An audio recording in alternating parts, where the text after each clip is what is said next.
Leo bwana,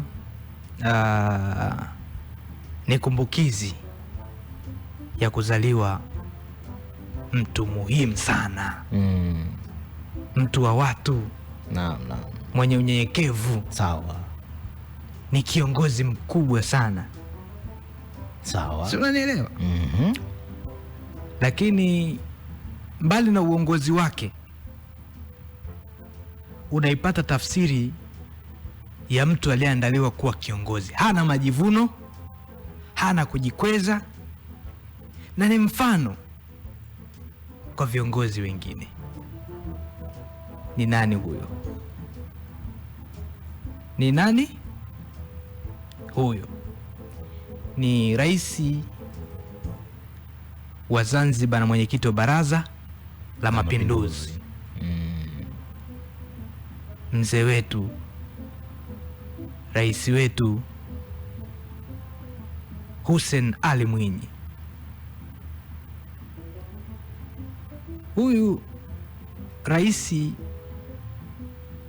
wa 8 wa awamu ya 8 wa serikali ya mapinduzi ya Zanzibar, Hussein Ali Mwinyi, ana kumbukumbu ya kuzaliwa na mfanano wa siku ya leo 23 Desemba 1966.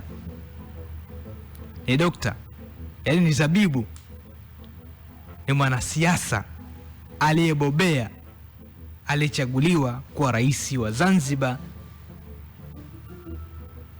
toka mwaka 2020 mpaka tunavyozungumza hii leo. Lakini Hassan Chema, naam, wakati akiwa waziri wa ulinzi na jeshi la kujenga taifa, nafasi hiyo alichaguliwa mwaka 2014 mpaka anaenda kugombea urais mwaka 2020, alikuwa kwenye nafasi hiyo ya ulinzi na jeshi la kujenga taifa. Ukitaka kupata unyenyekevu, muone, haonee mtu muhali. Sehemu inayohitajika professionalism anatumia professionalism. Sehemu inayohitajika busara inatumika busara. Sehemu inayohitajika maarifa ya hali ya juu inahitajika maarifa ya hali ya juu. Na amekuwa akijitokeza kwenye matukio mbalimbali, ikiwemo kwenda kwenye misiba.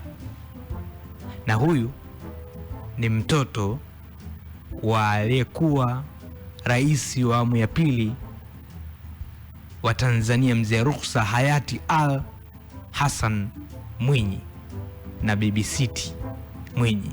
Umeelewa? Ndo akapatikana Hussein Ali Mwinyi, rais ambaye amefanya makubwa sana tunavyozungumza hivi sasa, na anaendelea kufanya makubwa hivi sasa hapa Zanzibar. Anafanya mambo mengi yatokea ambayo pengine ilikuwa ni historia, lakini ameyafanya yatokea. Unaona ule uwanja wa mpira wa miguu uliorekebishwa pale, uwanja wa Amani, ulirekebishwa mara mbili, na hii ni kuelekea AFCON pia 2027. Unaona namna gani ambavyo Zanzibar sasa hivi iko vizuri. Zanzibar sasa hivi ina flyover. Zanzibar sasa hivi inapitika bila kikwazo. Zanzibar sasa hivi watalii ni wengi. Zanzibar sasa hivi ina uchumi wa buluu, na amekuwa akitoa nafasi hata kwa vyama vya upinzani, wana nafasi zao.